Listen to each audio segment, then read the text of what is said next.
जय हिंद दोस्तों, तेई ट्रेडिंग टिप्स में आपका स्वागत है। दोस्तों, स्टॉक मार्केट के लिए सबसे खराब खबर क्या होती है? सबसे खराब खबर वो होती है जिससे महंगाई बढ़ सके, जिससे महंगाई बढ़ जाए। और महंगाई बढ़ाने में सबसे ज़्यादा योगदान किस चीज़ का रहता है? डीजल, पेट्रोल, गैस का। आप काफ़ी समय से देख भी रहे होंगे कि इंडिया के अंदर डीजल, पेट्रोल के रेट उतने ज़्यादा नहीं बढ़ पा रहे हैं जितने कि बढ़ने चाहिए थे ग्लोबल मार्केट को देखने के बाद। देखिए, अगर यहाँ पर ब्रांड क्रूड ये दिया गया है, यहाँ दिया गया है, तो वो डिपेंड करता है जिस देश से आप ले रहे हैं वो आपको कितनी छूट दे रहा है, लेकिन इसके इर्द गिर्द ही आपको पेमेंट करना पड़ेगा। WTI क्रूड के अंदर 11% की तेज़ी है। मोरबन क्रूड की बात करें तो देखिए 9% की तेज़ी है। और ब्रांड क्रूड की बात करें तो 6.5% की तेज़ी है। 108 डॉलर प्रति बैरल के आसपास पहुंच चुका है। अभी आपने देखा था कि 119 तक पहुंच गया था। जी, इससे क्या लेना देना? इंडिया के अंदर तो डीजल, पेट्रोल के रेट अभी स्थिर हैं, स्थिर रहेंगे। आपको चेंज आपको देखने को मिलेगा। हो सकता है कि पर्टिकुलर कुछ कंपनियां जो सरकारी कंपनियां हों, उन्होंने अभी उतना ज़्यादा डीजल, पेट्रोल के, गैस के रेट उतने ज़्यादा नहीं बढ़ाए हों।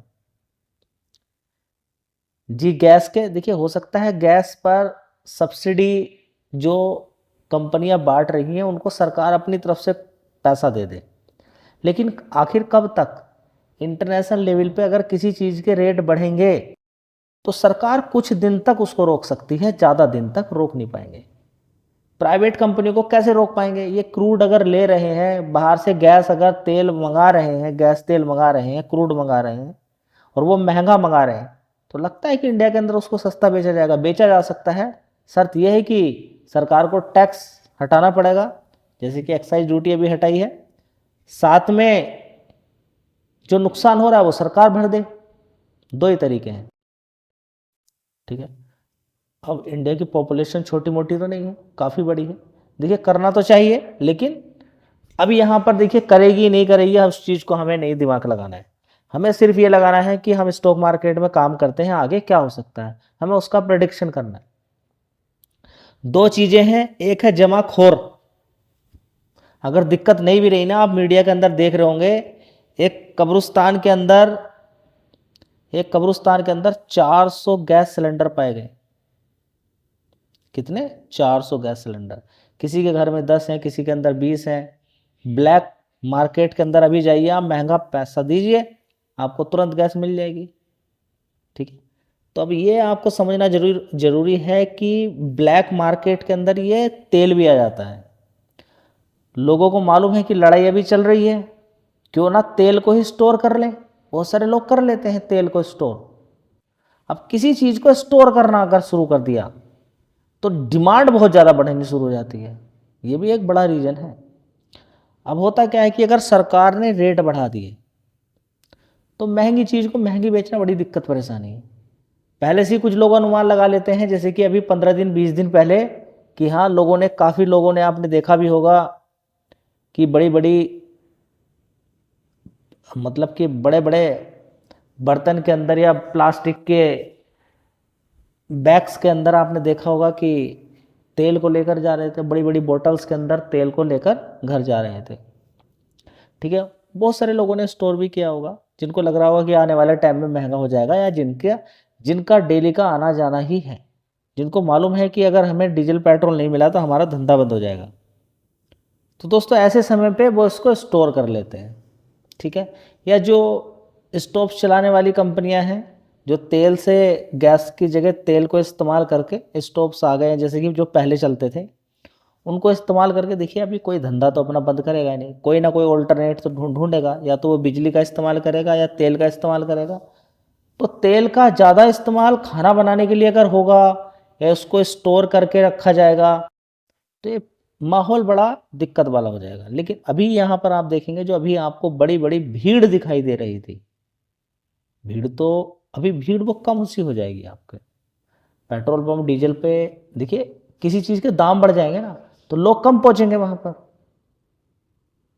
वहां पर कम पहुंचेंगे, तो कम पहुंचेंगे तो बाहर से भी कम ही मंगाना पड़ेगा। तो अभी डीजल पेट्रोल के रेट आपको बढ़ते हुए नजर आ रहे हैं कुछ कंपनी के द्वारा। धीरे धीरे सभी बढ़ा रही हैं, धीरे धीरे सभी बढ़ा रही हैं, ठीक है। तो नॉर्मली देखिए होता क्या है कि किसी, अभी मान के चलिए कि गैस के रेट, अभी मान लीजिए कि एक गैस का सिलेंडर आपको 1000 रुपये, मान के चलें कि 900 रुपये का मिल रहा है या 950 रुपये का मिल रहा है, मान के चलें, ठीक है। और ये गैस का सिलेंडर कितने का हो जाए, 1200-1300 रुपये का। तो गैस तो खरीदेंगे लोग, गैस तो खरीदेंगे लोग। हो सकता है कि गांव के लोग कम खरीदें, हो सकता है लकड़ी का इस्तेमाल करना शुरू कर दें। समझ बात आ रही ना। तो ओवरऑल मिला के यहाँ पर क्या चीज़ समझने वाली बात यहाँ पर हो रही है। समझने वाली बात ये हो रही है कि जब ये डीजल पेट्रोल गैस के रेट बढ़ेंगे तो जहाँ जहाँ पर भी देखिए ट्रांसपोर्ट, इधर से उधर सामान का ले जाना आना, इन सारी चीज़ों का रेट बढ़ने से इन्फ्लेशन, महंगाई बढ़ जाती है, और महंगाई बढ़ने से काफ़ी सारी चीज़ें बढ़ेंगी, ठीक है। तो मार्केट के लिए बिल्कुल अच्छी चीज़ नहीं रहती। देखिए डीजल पेट्रोल के रेट तो पिछले काफ़ी समय से धीरे धीरे बढ़ ही रहे हैं, धीरे धीरे बढ़ना एक अलग बात है। गैस का भी देखिए, कभी गैस का इतने का ही गैस का सिलेंडर मिलता था आपको, नहीं, धीरे धीरे बढ़ ही रहा है, ठीक है, धीरे धीरे बढ़ ही रहा है। अब इन सारी चीज़ों से दो चीज़ पे आपको फोकस है। देखिए आप ओला के शेयर को देख रहे हैं, आप यहाँ पर कैसे अनुमान लगाएंगे कि डीजल पेट्रोल के रेट बढ़ रहे हैं। इलेक्ट्रिक व्हीकल खरीदना लोग ज़्यादा शुरू कर देते हैं, तो आपने देखा ओला के जस्ट डबल हो गए। 4000 फरवरी के अंदर खरीदे गए थे और अप्रोक्सीमेटली 9500 मार्च के अंदर बिके हैं स्कूटर्स, किसके, ओला के। और तेजी भी देखिए 24% की तेजी बन गई दो तीन दिन के अंदर ही। समझ बात आ रही। अब ऐसा नहीं कि ओला के ही बिक रहे हैं, टीवीएस के तो और भी ज़्यादा बिक रहे हैं, एथर एनर्जी के बिक रहे हैं, बजाज ऑटो के बिक रहे हैं। अगर गैस के रेट ज़बरदस्त बढ़ेंगे, डीजल पेट्रोल के रेट ज़बरदस्त बढ़ेंगे, तो फिर लोग किसकी तरफ शिफ्ट होंगे, इलेक्ट्रिक व्हीकल की। तो इलेक्ट्रिक व्हीकल की बिक्री अच्छी हो सकती है, टू व्हीलर में भी, और यहाँ पर अगर देखें तो फोर व्हीलर में भी, ठीक है। अब यहाँ पर देखेंगे नायरा, आप जैसे कि पेट्रोल पंप आप देखते हैं, नायरा के प्राइवेट प्लेयर है, ठीक है। तो जितनी भी सरकारी कंपनियां हैं उनका एक हिसाब अलग हो सकता है, गवर्नमेंट वाली कंपनियों का एक अलग हिसाब हो सकता है, क्योंकि सरकारी वाली कंपनियों को हो सकता है सब्सिडी देके उनके प्राइस उतने ज़्यादा डीजल पेट्रोल गैस के ना बढ़े। लेकिन जब कंपनियां बढ़ाती हैं तो सारी ही बढ़ा देती हैं, नहीं तो एक पेट्रोल पंप पे ज़्यादा भीड़ हो जाएगी। पेट्रोल प्राइस की अगर बात करते हैं नायरा के बेंगलोर के अंदर 119 रुपये तक पहुंच गए, 7 रुपये का जंप मारा है। और डीजल की बात करें तो 25 रुपये का जंप मारा है, 25 रुपये की तेजी बनी है, 123 रुपये तक हो गए। और इसमें प्रीमियम वाला अलग है, प्रीमियम वाला देखेंगे तो 5-5, 10-10 रुपये वो महंगा ही रहेगा। आप जा रहे होंगे, अभी देखिए ये पर डे के हिसाब से कैलकुलेशन होगी, हो सकता है कि कल अलग कुछ देखने को मिल जाए भाव, उसके अगले दिन कुछ अलग भाव देखने को मिल जाए, ठीक है। चलिए मैं आपको दिखा देता हूँ। तो दोस्तों देख लीजिए, आफ्टर नायरा ने बढ़ाया, फिर sale hikes, fuel price, diesel up 25 per litre, petrol 7 रुपये 40 पैसे, ठीक है। तो इस तरीके से अगर हम देखते हैं तो पेट्रोल प्राइस बंगलुरु की अलग अलग जगह देखिए चेंज हो सकता है, लेकिन थोड़े दिन बाद वो आपको वही पहुंच जाएगा। नॉर्मल वेरिएंट कॉस्ट देखिए पेट्रोल की 119 रुपये हो गई है, पावर वेरिएंट देखेंगे 129 रुपये प्राइस पहुंच गया है, ठीक है।